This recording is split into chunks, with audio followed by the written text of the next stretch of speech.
nti ali waggulu ku nnyumba tokkanga manya bato. N'agamba nti ali mu lusuku tovangayo kudda waka manya olwo lutalo. Buli waba olibeera tovangawo. Alibeera wonna w'olibeera n'alibeera mu ssabo. Ekitegeeza tovanga mu ssabo togenda tifuluma. Olunaku olw'enkomerero tuoka okujja ekyamazima ng'oli wali mu bajjajja bakulu taddewo ensaasi mu ddiiro. Bannange kiswaza gamba nti kitalo. Omulokole abadde amanyikiddwa nga bunaku onoonya Katonda. Lugenda okutuuka ng'oli mu nsaasi. Lugenda okutuuka nga gwe obadde n'olubuto olw'obubi. Ffe nga tetululaba, tulaba mbuto z'abakyala balina abaana, naye nga naawe olina olulo lweweetisa olw'obubi. Anti ogenda okwalula obutali butuukirivu mu biseera ebyo. Ekyamazima nga gw'oyonsa amayinja agabeera eyo mu nsozi.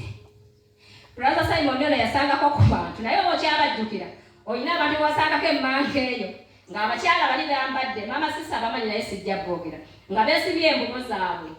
Naye nga bakkirira wansi eyo mu kkungu. Bava waggulu ku ssabo, ne bakkirira mu kkungu, ne batandisa okuyonsa amayinja. Okitegeera? Nga bayonsa amayinja. Brother Simon tewabasangako ng'osala okudda eri. Era nakulengera ne ngamba abasanzi bali mu bikolwa ebya sitaani. Paka lwe nagoloka ne ngenda nsabira amayinja gali. Ne ngamba Mukama gano amayinja si ga mizimu. Ate era si ga sitaani. Gano amayinja guwa Katonda n'ogateeka wano. Kati bantu tebalina buyinza bujja kuyonsa amayinja. Abakyala tebadda. Haleluya. Naye nga waliwo yabawe n'abagamba nga bafukamidde baggyeeyo ebbeere. Naye kati kiki kyoyonsa? Ng'oli aggyeeyo ebbeere.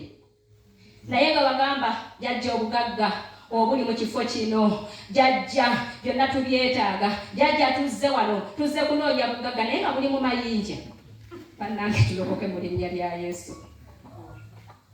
Olunaku olwo lugenda okutuuka nga ate si gwe omulokole avuddewo agenza okuyonsa amayinja.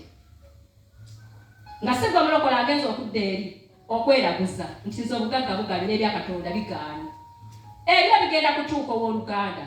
Bw'okuli bakugagga wala ogenda kugagga wala mu linnya lya Yesu. Ate ne Mukama gwakuumidde mu mbeera gy'olimu. Obugagga kyambalo busigala ku nsi. Ne bw'olibeera n'ennyumba nga ya kalina 10 ogenda girekawa. Kati obugagga tufaanirira bwereere kubanga byonna birekebwawa. Ogenda otya? Ogenda nga bwe wajja. Bayibuli erina weegambe negamba nti yali Yobu n'agamba Mukama bino byonna obitutte naye najja ndi mwereere era ngenda kuddayo nga mbiki mwereere.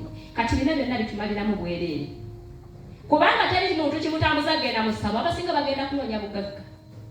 Abamu ne bawaayo n'abaana baabwe ne babafuula ssaddaaka nti bafune obugagga. Ate ekiseera kituuka emirembe ne gikola ki? Ne gibula. Omuzadde n'akwata omwana we n'amusaddaaka. Waliwo omu eyawaayo omwana we, ekyamazima omwana yafa. Naye omwana we bw'amala okuziikibwa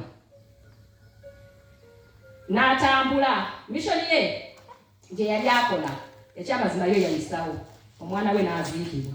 Naye yaddayo eri omuganga oyo eyamugamba okuwaayo omwana we afune obugagga. N'amugamba oli n'amusanga n'amugamba olunaku lwe yaziikibwa kyawedde dda tumaze omuzika kwaye kati obugagga obulina. Kati omuntu oyo eyamuwulya yajja n'abaako gwabbirako. Konze kitegeeza omusajja ono yalina mission bweti ne bweti naye sirabanga bwagula nnyonyi. Haleluya. Naye ng'omwana ye yagenda ate oyo tagenda kumuzzaawo. Naye ebintu ebifaanagana ng'ebyo abalokole tutunulire Katonda, tulirire Katonda waffe. Olunaku lugenda okutuuka nga tutambudde nga tulongoose nga twetukuzza. Kati gwe weetwale mbagambe timufuuke ekikozesebwa kya Katonda kubanga tewali kigambo ekigenda okuva mu ggwe ekinaabulwa amaanyi. Fuuka ekikozesebwa mu linnya lya Yesu. Biiramu awo buli eyeesiga Mukama n'omunoonya n'omukaabirira n'omukolera agenda kukola ki? agenda kuwa obutuukirivu okusinga ku balala. Haleluya. Naye tululirire Katonda, tutambule ne Katonda abeere omukulembeze waffe mu byonna. Bikulako Isaaya 13 olw'ekumi okome ku lw'ekumi n'olumu.